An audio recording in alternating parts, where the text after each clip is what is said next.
हुसैन रजी अल्लाह ताला अन्हु ने पैगाम भेजा कि हमें एक रात सोचने की मोहलत दो।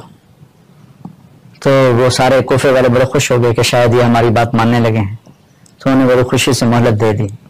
तो फिर आपने अपने साथियों को जमा करके फरमाया कि मैंने मोहलत इसलिए मांगी है कि आज जुमा की रात है और अल्लाह ताला से मुलाकात करीब है, तो हम सब खूब अल्लाह से मांग लें और अल्लाह के सामने अपने गुनाहों की माफ़ी मांग लें, आंसू बहा लें। और बाकी जो मुझे छोड़ के जो जाना चाहते हैं मैं उनको इजाज़त भी देता हूँ, क्योंकि उन्हें सिर्फ मैच मतलूब हूँ, लिहाजा मुझे छोड़कर आप में जो जाना चाहता है मेरी तरफ से उसे पूरी तरह इजाज़त है। किसी ने भी साथ नहीं छोड़ा है।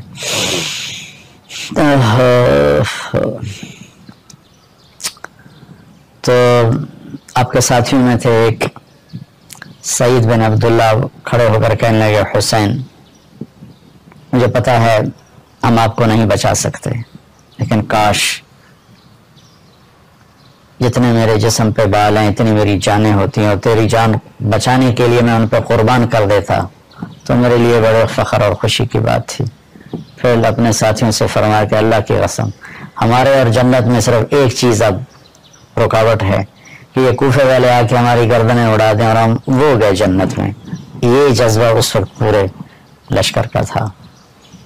अगले दिन जुमा 10 मुहर्रम, अल्लाह ने यह दिन आपके लिए तय किया हुआ था।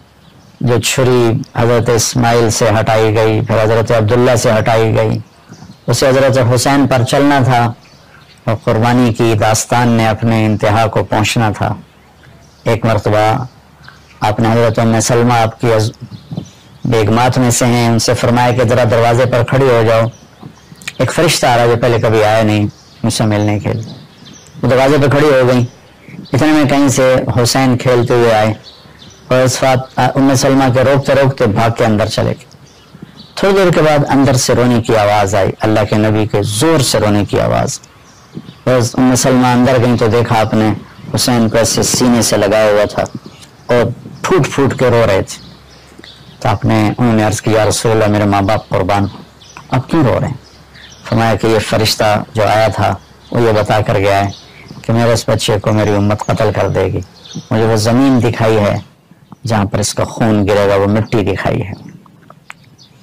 अली रज़ी अल्लाह तआला अन्हु जब इराक तशरीफ़ लेकर करबला से गुजरे तो पूछा ये कौन सी जगह है? तो उन्होंने बताया तो फरमाया सब्रन अबा अब्दुल्ला, सब्रन अबा अब्दुल्ला, सब्रन अबा अब्दुल्ला। अबू अब्दुल्ला हज़रत हुसैन की कुनियत, अबू अब्दुल्ला सबर, अबू अब्दुल्ला सबर, अबू अब्दुल्ला सबर। तो साथी ने पूछा क्या फरमा रहे हैं? कई वो जगह जहाँ मेरे बेटे का खून गिराया जाएगा और उसके साथ उम्मत के बेहतरीन इंसान होंगे जो उसके साथ शहीद किए जाएंगे और इनका खून इस मिट्टी में गिराया जाएगा। तो आपने हुज्जत पूरी करने के लिए दोबारा उनसे इरशाद फरमाया कि देखो मेरा मकसद तुमसे लड़ना नहीं है और मैं इस कायनात में इस वक्त मुझसे अफजल कोई इंसान नहीं कि मैं तुम्हारे नबी का नवासा हूँ। अगर तुम्हारी तलवारें मुझ पर चल गईं तो हमेशा के लिए तुम्हारे लिए लानत लिख दी जाएगी, हलाकत लिख दी जाएगी, मेरे कत्ल से बाज रहो। उनके बदबख्ती छाई हुई थी, दिलों पे मोहरें लगी हुई थी, लेकिन एक शाहसवार का नसीब जागा, हुर बिन यजीद रहमतुल्लाह अलैह। उन्हें अपने घोड़े को एड़ लगाई और भाग के आके इस खुशबख्त काफिले में शरीक हो गए। इसमें 32 घोड़सवार थे और 40 पैदल थे। तो आपने अपने लश्कर को, उससे पहले थोड़ी ऊँघ आई, जब खैमों में थे तो आंख खुली तो हंसने लगे। तो ज़ैनब बहन ने पूछा कि भाई ये हंसने का कौन सा मकाम है? तो फरमाया अल्लाह के नबी ख्वाब में मिले थे, फरमा रहे थे कि बेटा मैं तुम्हें लेने के लिए आ चुका हूँ, तो खुशी का मकाम है। तो आपने अपने लश्कर को तरतीब दिया। सीधे हाथ में आपने ज़ुहैर बिन कैन रज़ी अल्लाह तआला अन्हु को झंडा पकड़ाया और उल्टे हाथ पे हबीब बिन मुज़ाहिर, दरमियान में अपने भाई अब्बास को, जो अब्बास मशहूर हैं झंडा बरदार, वो आपके भाई हैं अली की दूसरी बेगमात में से, और ख़ुद आप सेंटर में थे। फिर उसके बाद आपने हाथ उठाए और अल्लाह की बारगाह में दुआ की और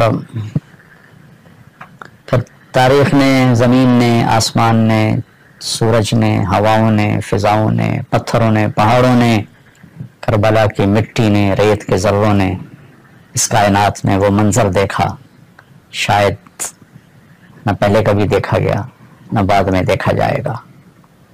اور انسانیت ان 72 نفوس پر جتنا فخر کرے اتنا کم ہے، اور ان سامنے والوں پر جتنی لعنت برسائے اتنی کم ہے. عشق و محبت کے دعوے دنیا کرتی چلی آئی. کسی نے اس دعوے کو پال کے دکھایا اور کوئی ان کو دیکھنا چاہتا ہے تو کربلا کی تاریخ پڑھ لے. من المؤمنین رجال صدقوا ما عاهدوا الله علیہ فمنهم من قضى نحبه ومنهم من ينتظر ما بدلوا تبدیلا. یہ آیت ایسے ہی لوگوں کے بارے میں اتری تھی کہ میرے کچھ بندے ایسے ہیں ایمان والے، انہوں نے میرے ساتھ کیے وعدے سچ کر دکھائے اور اپنے اللہ پر قربان ہو کے چلے گئے. کوئی چیز رکاوٹ نہ بنی، پہاڑوں سے ٹکرا گئے، آندھیوں کے سامنے ڈٹ گئے، طوفانوں کے منہ پھیر دیے، لیکن نہ بکے نہ جھکے نہ دبے، گردنیں کٹا دیں، سردار چڑھ گئے. از لذت دیدارش خسرو چتواں گفتن سردادن و جاندادن نادیدہ رخیار. امیر خسرو فرماتے ہیں کہ میرے رب ابھی تو تمہیں دیکھا نہیں اور تیرے عشق میں گردنیں کٹا دیں، نیزوں پہ چڑھ گئے، سولیوں پہ چڑھ گئے. جس دن تمہیں دیکھیں گے اس دن تیرے عاشقوں کا کیا حال ہوگا. تو پہلے فردن فردن جنگ شروع ہوئی تو جو بھی کوفے والا آتا وہ قتل ہو جاتا، جو بھی آتا وہ قتل ہو جاتا. تو اس پر شمر نے کہا کہ اس طرح تو یہ ہم سب کو کھا جائیں گے، ان پر اکٹھے حملہ کرو. پھر حملہ ہوا، کہاں 72 کہاں 3000. تو تھوڑی دیر میں سارے انہوں نے پہلے گھوڑ سواروں کو نشانہ بنایا اور تیر مار مار مار کے سب کے گھوڑوں کو ختم کر دیا. تو سارے پیدل ہو گئے اور لڑتے لڑتے لڑتے لڑتے لڑتے لاشیں گر رہے تھے. ان کے 10 آدمی مرتے تو کوئی پتہ نہ چلتا، یہاں ایک شہید ہوتا تو خلا پیدا ہو جاتا تھا. ان میں سے ایک ایک کئیوں کے سر اڑا کے پھر گر رہا تھا، پھر مر رہا تھا. تو زہیر جو آپ کے رائٹ سائڈ تھے، نماز کا وقت داخل ہوا تو آپ نے زہیر سے فرمایا کہ ان سے کہو، شمر سے کہو تھوڑی دیر رک جاؤ مجھے نماز پڑھنے. تو شمر نے کہا، انہوں نے آگے بڑھ کے کہا کہ تھوڑی دیر رکو نماز پڑھنی ہے. تو شمر نے کہا ہم جنگ نہیں بند کریں گے. تو انہوں نے واپس آ کے عرض کی کہ وہ تیار نہیں ہے. تو آپ نے فرمایا پھر ٹھیک، آدھے نماز پڑھو آدھے جنگ کرو. میں ہر جگہ جب یہ واقعہ بیان کرتا ہوں یہ کہتا ہوں اگر اس وقت یہ قافلہ نماز نہ بھی پڑھتا تو ان کی آخرت پہ کوئی حرف نہیں آنا تھا. ان کے استقبال کے لیے اللہ کے نبی تشریف لا چکے ہیں، جنت کے دروازے کھل چکے ہیں. لیکن اگر یہ نماز چھوڑتے تو امت کو پیغام ادھورا جاتا کہ ایسی مشکل میں شاید نماز معاف ہو جاتی ہے، چھوڑی جا سکتی ہے. لیکن یہ پیغام سنایا کہ اس حال میں بھی اللہ کو سجدہ کیا جاتا ہے. زیر خنجر بھی یہ پیغام سنایا ہم نے. یہ بات بتانا تھا کہ یہ وہ فرض ہے جو کسی حال میں معاف نہیں. میں بڑے درد سے کہتا ہوں میرے پاکستان کے 18-19 کروڑ عوام میں صرف 10% نمازی رہ گئے ہیں، 90% نماز نہیں پڑھتا. جن کو جنت کی سرداری ملی اور اتنی بڑی شہادت ملی انہوں نے نماز نہیں چھوڑی. ہم کس دعوے پہ نماز چھوڑتے ہیں؟ کس